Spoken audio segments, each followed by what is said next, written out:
From record snowfall in 2014 to a fraction of that this year, officials say this is the least amount of snowfall the Beartooth Highway has ever received. Turkeys have been rolling in throughout the day, all for a great cause.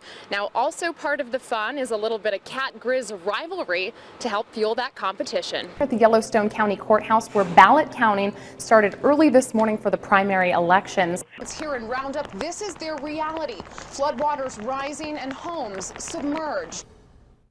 Brandon Slack came from a lineage of public service. Being a Marine was not just a career, it was in his blood. My son Brandon, he was one of those larger-than-life type personalities. Brandon did 2 tours in Iraq, and he was every bit of what a Marine should be. After his first deployment, Brandon began taking medication for PTSD. His family notes that his behavior changed drastically, and yet he was still deployed for a second tour. Something was desperately wrong. His temper was startling. I came into the house one day, he was on the phone with somebody, and I didn't even recognize who this person was. After trying for years to find her son help, he ultimately lost his battle. Brandon would commit suicide in October of 2013. It was about 1 o'clock in the morning when the police came to my door, and Brandon was gone. And there was so much help with burying him. It was amazing. As a nation, we experience 22 veteran suicides a day. Servicemen and women just like Brandon. That's a rate of nearly 1 an hour.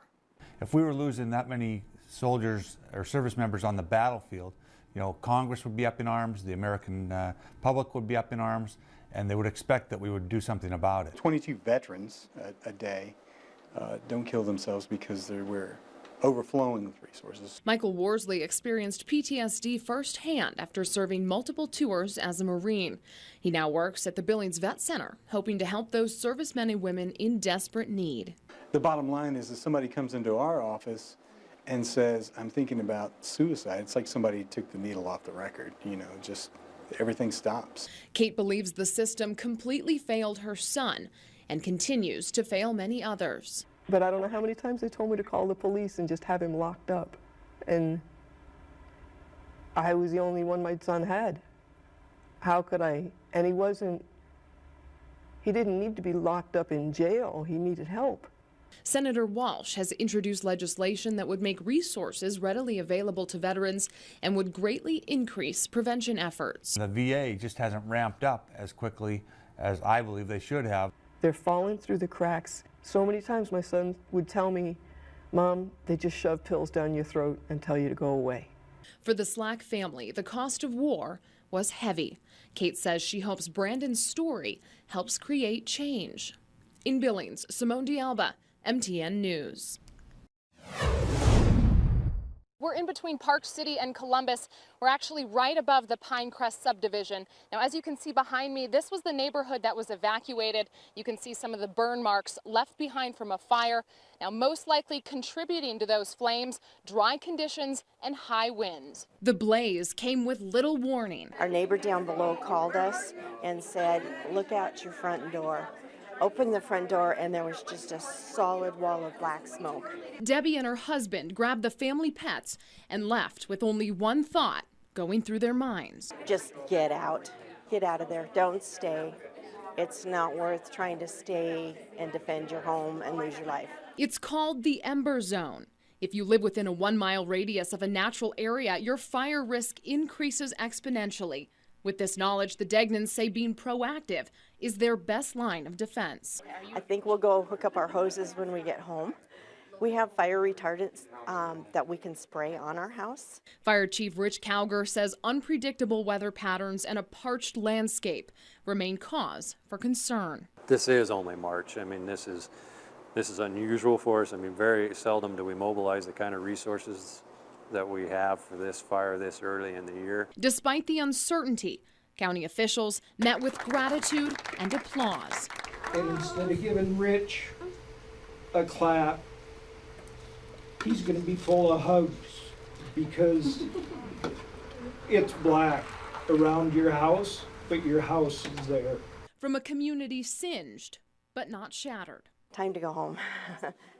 An investigation is active and ongoing. It's not clear what exactly started the fire at this point in time, but foul play has not been ruled out. In Stillwater County, Simone DeAlba, MTN News.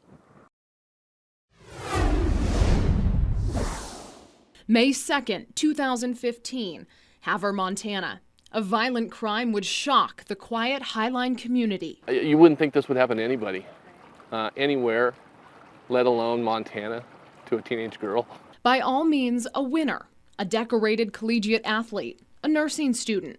19-year-old Taylor Woolman was celebrating the end of her first year at MSU Northern. It was the last day of the semester, last day of her freshman year of college. She packed up everything out of her dorm room, checked out of her dorm room, and then was moving everything into her new apartment with a new roommate. It all changed in an instant. An intruder would stab Taylor a merciless 26 times. They really didn't know the extent of her condition at that point. They told us that there were problems breathing with both lungs. Both lungs were deflated, and they had chest tubes in, and they were trying to reinflate her lungs. One of them was full of blood. In the hours that followed, Taylor would fight for her life, her family, meanwhile trying to understand the senseless crime. Why would somebody do that? It was a lot of anger. When I found out that she had been stabbed so many times, that we figured out that she was fighting back, and that was Taylor. The road to recovery is just beginning, and it's a battle she says she plans to give all she's got. But in battle, every warrior needs armor, a shield. For Taylor, that first line of defense has been her family, like Sister Jamie. She's my other half, my better half. And a community that continues to lift her up. The good people are out there. There's more of them than you know there is. And if you need them, they'll be there, which is what we found out. It's amazing. From Taylor, a sincere thank you and a resounding message. I fight to win. In Billings, Simone DeAlba, MTN News.